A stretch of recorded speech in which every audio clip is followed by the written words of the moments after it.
أعوذ بالله من الشيطان الرجيم بسم الله الرحمن الرحيم وإن كادوا ليفتنونك عن الذي أوحينا إليك لتفتري علينا غيره وإذا لاتخذوك خليلا ولولا أن ثبتناك لقد كدت تركن إليهم شيئا قليلا إذا لأذقناك ضعف الحياة وضعف الممات ثم لا تجد لك علينا نصيرا. اور جو وحی ہم نے آپ کی طرف کی ہے قریب تھا کہ یہ کافر لوگ آپ کو اس وحی سے بہکا دیتے اور اللہ کی نازل کی ہوئی وحی کے علاوہ آپ ہم پر افطرا پردازی کر لیتے اور اس طرح سے یہ لوگ آپ کو اپنا دوست بھی بنا لیتے. اور اگر ہم آپ کو ثابت قدم نہ رکھتے تو قریب تھا کہ آپ ان کی طرف تھوڑا مائل ہو جاتے، اور اگر ایسا ہوتا تو ہم آپ کو دنیا اور آخرت، حیات اور موت دونوں کا دگنا عذاب چکھاتے اور پھر آپ ہمارے خلاف اپنے لیے کوئی بھی مددگار نہ پاتے. محترم سامعین کرام، یہ سورہ بنی اسرائیل ہے. سورہ بنی اسرائیل سورہ نمبر 17، اور اسی صورت سے ابھی آپ کے سامنے آیت نمبر 70 پر 3، 70 پر 4، 70 پر 5 یہ 3 آیات تلاوت کی گئی اور ان کا ترجمہ بھی پیش کیا گیا. معزز سامعین کرام، پہلی آیت کریمہ جو ابھی آپ کے سامنے تلاوت کی گئی، اس میں اللہ تبارک و تعالیٰ نے اور اس کے بعد کی دونوں آیات کے اندر محمد صلی اللہ علیہ وسلم کو مخاطب کرتے ہوئے کفار مکہ کے ساتھ جو معاملات تھے اس کو واضح فرمایا ہے، اور یقینی طور پر ان باتوں کے اندر ہمارے لیے بڑی نصیحتیں ہیں. اللہ تبارک و تعالیٰ نے فرمایا وَإِن كَادُوا لِيَفْتِنُونَكَ عَنِ الَّذِي أَوْحَيْنَا إِلَيْكَ لِتَفْتَرِيَ عَلَيْنَا غَيْرَهُ. اے محمد صلی اللہ علیہ وسلم، ہم نے جو آپ کی طرف وحی کی ہے، قریب تھا کہ یہ جو کفار مکہ ہیں اس وحی سے آپ کو بھٹکا دیتے، بہکا دیتے، اور آپ اس وحی کے علاوہ جو اللہ تبارک و تعالیٰ نے آپ پر نازل فرمائی ہے اس کے علاوہ اللہ تبارک و تعالیٰ کی طرف افطرا پردازی کر لیتے، جھوٹ بات بول دیتے، اللہ پر جھوٹ بات باندھ دیتے. اور اگر آپ ایسا کر لیتے تو یہ جو کافر لوگ ہیں یہ آپ کو اپنا دوست بنا لیتے.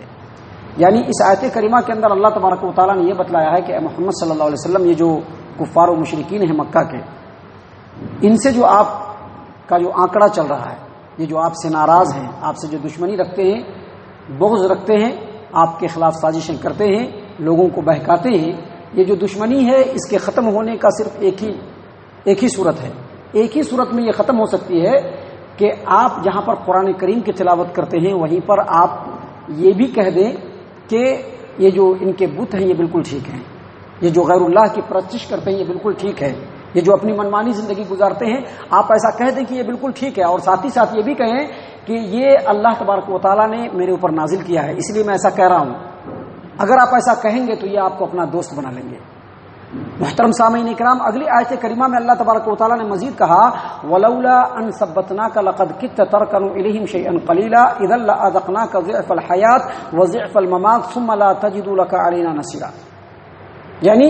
اگر ہم آپ کو ثابت قدم نہیں رکھتے محمد صلی اللہ علیہ وسلم تو آپ ان کی طرف تھوڑا مائل ہو جاتے. ہم نے آپ کو ثابت قدم رکھا، دین پر، اللہ کی وحی پر، اللہ کی فرما برداری پر آپ کو جمائے رکھا. اگر ہم ایسا نہیں کرتے تو آپ ان کی طرف تھوڑا مائل ہو جاتے، اور اگر ایسا ہوتا تو زندگی کا بھی دگنا عذاب آپ کو ہم چکھاتے، اور موت کا بھی دگنا عذاب آپ کو ہم چکھاتے، اور پھر آپ ہمارے خلاف کسی کو اپنا مددگار نہ پاتے. معزز سامعین کرام، مکہ والوں نے، کفار مکہ نے جب یہ دیکھا کہ ہماری تمام تر کوششوں کے باوجود، مقدور بھر کوششوں کے باوجود، بھرسک کوششوں کے باوجود محمد صلی اللہ علیہ وسلم کی تعلیمات سے لوگ فائدہ اٹھا رہے ہیں، لوگ اسلام کے حلقے میں آ رہے ہیں، اسلام کا دائرہ وسیع ہو رہا ہے، لوگ محمد صلی اللہ علیہ وسلم کی طرف جھک رہے ہیں، اسلام پھیل رہا ہے، تو ان لوگوں نے محمد صلی اللہ علیہ وسلم سے کمپرمائز کرنے کی کوشش کی، ساز باز کرنے کی کوشش کی، گٹھ جوڑ کرنے کی کوشش کی. کیا کہا کہ آپ ایک کام کیجئے، آپ جو قرآن کریم کی تلاوت کرتے ہیں کیجئے، لیکن جہاں جہاں پر ہمارے جھوٹے معبودوں کے بارے میں باتیں آئی ہیں اس کو چھوڑ دیجئے. یعنی جہاں پر غیر اللہ کی پرستش کے بارے میں، ہمارے جھوٹے معبودوں کے بارے میں، جن کو ہم اپنا حاجت روا مشکل کشا سمجھ کر کے پکارتے ہیں، ان کے بارے میں جتنی بھی آیتیں اس کو چھوڑ دیجئے، صرف جو باتیں ہیں اس کو آپ پڑھتے رہیے، تو ہم آپ کے فرما بردار بن جائیں گے. لیکن محمد صلی اللہ علیہ وسلم ایسا کر نہیں سکتے. اور جن کے اوپر اللہ تبارک و تعالی نے اپنی خاص رحمت رکھی ہے، جو اللہ تبارک و تعالیٰ کو راضی کرنے کے لیے دعوت کا کام کر رہے ہیں وہ بھی نہیں کر سکتے. ان کو بھی ضرورت نہیں ہے. آپ کے رضامندی کی ضرورت نہیں ہے, ان کے رضامندی کی ضرورت نہیں ہے, ان کے رضامندی کی ضرورت نہیں ہے, ان کے رضامندی کی ضرورت نہیں ہے. جو اللہ کو راضی کرنے کے لیے آگے بڑھے ہیں وہ وہی بات بولیں گے جو اللہ نے فرمایا ہے قرآن میں. چکنی چپڑی باتیں لگا کر کے, واقعات کو بنا کر کے کہ تاکہ لوگ بڑی دلچسپی سے سنیں, ایسا نہیں ہوگا. نہ محمد صلی اللہ علیہ وسلم ایسا کر سکتے ہیں, اور نہ ہی محمد صلی اللہ علیہ وسلم کے رستے پر چلنے والے, ان کے طریقہ کار کو اختیار کرنے والے داعی ایسا کر سکتے ہیں. اللہ نے کہا کہ اگر ہم آپ کو ثابت قدم نہ رکھتے, اس کا کیا مطلب کہ ایسے لوگوں کو اللہ ثابت قدم رکھتا ہے. لوگوں نے کہا,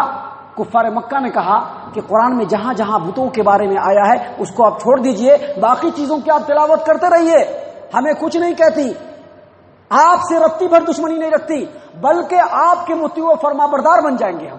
لیکن محمد صلی اللہ علیہ وسلم ایسا نہیں کر سکتے تھے. اس کے علاوہ بھی کئی موقعوں پر یہ لوگ محمد صلی اللہ علیہ وسلم کے پاس آئے کمپرمائز کرنے کے لیے. آپ صلی اللہ علیہ وسلم کے پاس آتے ہیں اور کہتے ہیں کہ اگر آپ کو عرب کا حکمران بننا ہے تو ہم اس کے لیے بھی تیار ہیں, آپ کو عرب کا حاکم بنا دیں گے. چونکہ ہم مکہ کے اندر رہتے ہیں, کعبہ ہماری مٹھی میں ہے, کعبہ کی ذمہ داری ہمارے اوپر ہے, ہمیں پورے عرب کے اندر ہولڈ والے, آپ کہیے آپ کو یہاں کا حاکم بنا دیں گے. آپ کو اگر دولت کی ضرورت ہے تو ہم دولت کا انبار آپ کے قدموں میں لگا دیں گے. آپ اگر یہ چاہتے ہیں کہ عرب کی سب سے خوبصورت ترین عورت سے شادی کریں, ہم اس کے لیے بھی تیار ہیں, لیکن شرط یہ ہے کہ آپ جو دعوت دے رہے ہیں اس سے باز آ جائیے. دل کے خلاف پڑ رہا ہے, سوچ کے خلاف پڑ رہا ہے, عمل کے خلاف پڑ رہا ہے, دکھتی رگ پہ ہاتھ پڑ رہی ہے تو اس لیے تل ملا جاتے ہیں. وہاں محمد صلی اللہ علیہ وسلم نے بڑے بڑے چودھریوں کی اپنے سامنے, قرآن کے سامنے کسی کو نہیں دیکھا, بس اللہ کے فرمان کو دیکھا. قیامت تک ایسے داعی اس روئے زمین پر آتے رہیں گے جو لوگوں کی رضامندی نہیں چاہیں گے کہ انہوں راضی ہو جاتی, نہیں, اللہ ہمارا راضی ہو جانا.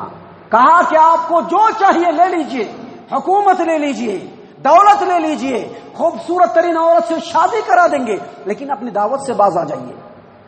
ان کی نظر میں ایک عام آدمی کا انتہائی مقصود یہی ہوتا ہے, ایک آدمی یہی چاہتا ہے کہ ہمیں پاور مل جاتا, ہمیں دولت مل جاتا, ہماری بیوی بڑی خوبصورت ہوتی. لیکن اللہ تبارک و تعالیٰ کے جو پاکیزہ بندے ہوتے ہیں ان کی نظر میں تو اللہ کی رضامندی سے بڑھ کر کے اور کوئی چیز نہیں ہوتا ہے, کوئی چیز نہیں ہوتی ہے. اور یہ جو باتیں, یہ جو آفر دیا جا رہا ہے محمد صلی اللہ علیہ وسلم کو, یہ ابو طالب کے سامنے جو ان کے ہمدرد, غمخوار اور آپ کے ہر معاملے میں آپ کو سپورٹ کرنے والے جو چچا ہیں ان کے موجودگی میں دیا جا رہا ہے. سارے کفاران قریش آئے ہوئے ہیں, سارے سرداران قریش آئے ہوئے ہیں, ابو طالب کے سامنے محمد صلی اللہ علیہ وسلم کو کہہ رہے ہیں کہ آپ کو کیا چاہیے بولیے, ہم دینے کے لیے تیار ہیں. چچا دیکھتے ہیں کہ بہت سارے سرداران آئے ہوئے ہیں تو ان کا بھی جو استقلال ہے وہ ڈگمگا جاتا ہے. کہتے ہیں بیٹا یہ جو بڑے بڑے جو سرداران آئے ہو ذرا ان کی بات پر غور کر لو, تم تھوڑا دیکھو, ذرا سا کچھ گنجائش نکلتی ہے تو کر لو. اللہ کے رسول صلی اللہ علیہ وسلم کے آنکھوں سے آنسو جاری ہو جاتے ہیں. چچا کے ہاتھ پر ہاتھ رکھتے ہیں. مکہ والے موجود ہیں, سرداران قریش موجود ہیں. چچا کے ہاتھ پر ہاتھ رکھنے کے بعد کہتے ہیں واللہ لو وضع الشمس فی یمینی والقمر فی یساری ما ترکت هذا الامر, میں اس دین کو, اس دعوت کو چھوڑ نہیں سکتا. اگر یہ ہمارے ایک ہاتھ میں سورج رکھ دے پھر بھی نہیں چھوڑ سکتا, اگر میرے ایک ہاتھ میں چاند رکھ دے پھر بھی نہیں چھوڑ سکتا, یہاں تک کہ یا تو میں مر جاؤں گا یا یہ دین غالب ہو جائے گا. انہی طرح کے واقعات کی طرف اشارہ کیا گیا ہے کہ اگر آپ کا رب آپ کو ثابت قدم نہ رکھتا, یعنی اے محمد صلی اللہ علیہ وسلم آپ کو جو استقلال ملا ہے, آپ کو جو ثابت قدمی ملی ہے, دین کے اوپر جو آپ جمے ہوئے ہیں, یہ اللہ تبارک و تعالیٰ کا فضل ہے. اگر اللہ کا فضل نہ ہوتا تو ممکن ہے کہ آپ ان کی طرف جھک جاتے, اگر آپ ان کی طرف جھک جاتے تو آپ کو اپنا دوست بنا لیتے, اور اگر ایسا ہوتا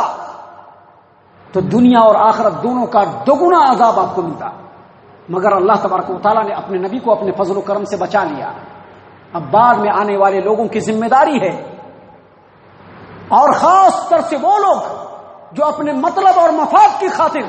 اللہ کے کلام کو بدل کر کے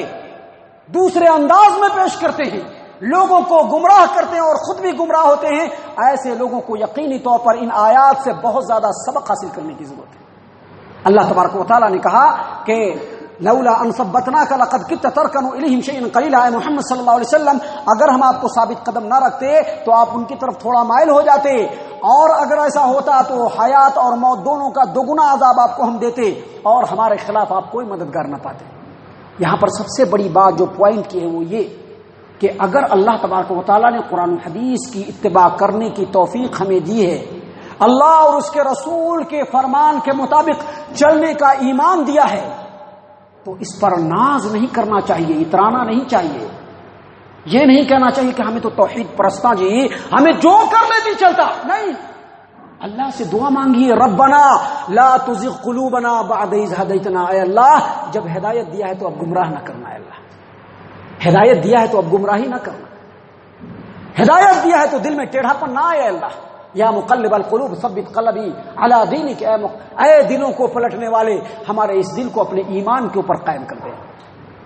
تو ان چیزوں کو ہمیشہ پیش نظر رکھنا چاہیے ہماری زندگی میں، اور یہی سبق ہمیں ان آیات سے ملتا ہے۔ اللہ تبارک و تعالیٰ سے دعا ہے کہ اللہ تبارک و تعالیٰ ہم تمام کو ان آیات کے اوپر غور و فکر اور تدبر کرنے کی توفیق عنایت فرمائے، ہم تمام کو دین پر ثابت قدمی کے ساتھ چلنے والا بنائے، ہم تمام کو محمد صلی اللہ علیہ وسلم کا متبع اور فرما بردار بنائے، آمین یا رب العالمین، وما علینا الا البلاغ المبین۔